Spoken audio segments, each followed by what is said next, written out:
Զրուցում ենք ազգային ժողովի նախկին падգամավոր Գևորգ Պետրոսյանի հետ։ Պարոն Պետրոսյան, երեկ արդեն կառավարությունը հաստատեց, որ պարտադիր ժամկետային ծառայությունը լինելու է 18 ամիս։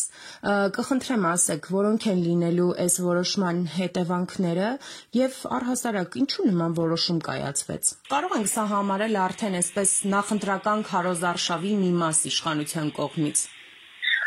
Այո, կարող ենք, դա էլ դրանով ուղղված Այսօր Նիկոլ Փաշինյանը ամեն ինչ անում է իր բոլոր հասարակական շերտերում իր համար իր նկատմամբ բարեհաճ վերաբերմունք ձևավորելու համար։ Նմանա որ սարքում է զինծառայությունը 1.5 տարի, դրանով ուզում է հաջողանալ ապակա զինապարտների ծնողների մյուս տարվա կայանալիք ընտրություններին։ Տեսեք, իր քաղաքական գեղատախքը նաև որը թափանցել է գիտության ոլորտ։ Օրինակ, ինչ է նշանակում հոկտեմբերի 20-ից արդեն գիտությունների թեկնածուները մեխանիկորեն համարվում են գիտությունների դոկտորներ։ Հիմա ես իրավաբանական գիտությունների թեկնածու եմ, բայց ես դոկտորական ատենախոսություն չեմ պաշտպանել։ Բայց ես հիմա արդեն գիտությունների դոկտոր եմ։ Սա էլ ինչի համար է անում, հաշվի առնելով, որ ընտրազանգվածի մեջ մեկամարտություն են կազմում, բավականին պատկառելի զանգված են կազմում գիտնականները, սրանով էլ գիտնականների։ Այսինքն ինքը ամեն ինչ անում է հասարակության տարբեր շերտերին հաջողանալու համար, որպեսզի կարողանա ապահովել իր հաղթանակը։ Պարոն Պետրոսյան, սրան զուգահեռ նաև ոստիկանների թվաքանակն է մեծանում, չնայած որ միշտ էլ ինչ իրենք իշխանության են բավականին մեծ է եղել։ Արբանյակներից մեկը ասում է, որ այս նոր նախագիծ են ներկայացնում, որ պետք է 65 տարի լրացած անձինք իրավունք ունենան անցնել պետական ծառայության։ Հասկանում եք, սա ազգային անվտանգության սպառնալիք է։ Ինչու՞։ Որովհետև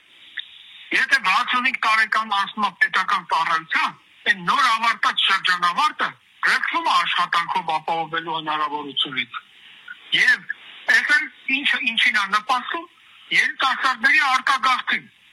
Որովհետև Օրդը ցույց է տալիս, ես որպես 30 տարիների դասախոս եմ ասում, որ եթե ուսանողը ավարտելուց անմիջապես հետո չի անցնում աշխատանքի, նա լքում է Հայաստանը։ Այսինքն Հայաստանում մնում են ծերերը եւ երեխաները, ինչը շատ խոսելի կատեգորիա է թշնամու համար։ Պարոն Պետրոսյան, այս ամենին զուգահեռ նաև ոստիկանների թվաքանակն է մեծացվում, չնայած այս իշխանությունը ինչ եկել է իրենց կենտրոնացումը միայն կարծես թե ոստիկանության վրա է։ Ինչու են հիմա ավելի շատացնում ոստիկանների թվաքանակը, որովհետև վախեր ունեն եւ այդպես փորձում են իրենց պաշտպանել ոստիկաններով։ Պայմանավորված է նրա վախերով, որովհետև ինքը գիտի, որ բոլորը ոստիկանությունը մի օր չհելավ ծառայության, ինքը փախնելու է։ Ինքը պահկված է ոստիկանների հետևում, բայց չի հասկանում, որ իր հետնամասը այնքան խոցելի է, որ անգամ ոստիկանները չեն կարողանալու պաշտպանել։ Հասկանում եք, ինքը իր ժամանակ ասում էր, ես ժողովրդական վարչապետ եմ։ Բայց ժողովրդական վարչապետը 30 ջիպով 2 կիլոմետր ճանապարհ կանցնի, չի վախենում ես հելնես մանգած ժողովրդի մեջ։ Թող գա ես ու ինքը պլանի գլխից մինչև երիտասարդական մետրո ոտքով իշտենք։ Ես իր անվտանգությունը կապահովեմ։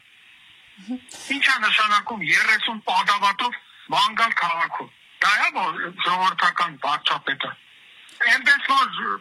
ինքը փոխանակ ավելացնի մանկավարժների աշխատավարձը, գիտնականների աշխատավարձը։ Նա ավելացնում է պարեկների թիվը։ Իսկ այդ պարեկները 90%-ով անգրագետ, այբուբենին չտիրապետող, էլ չասեմ օրենսդրությանը չտիրապետող զանգված է։ Որոնց առաքելությունը այն է, որ իրենք անհրաժեշտության դեպքում պահպանեն Նիկոլ Փաշինյանի հետույքը։ Բայց չեն կարողանալու։ Սա է իմ գնահատականը։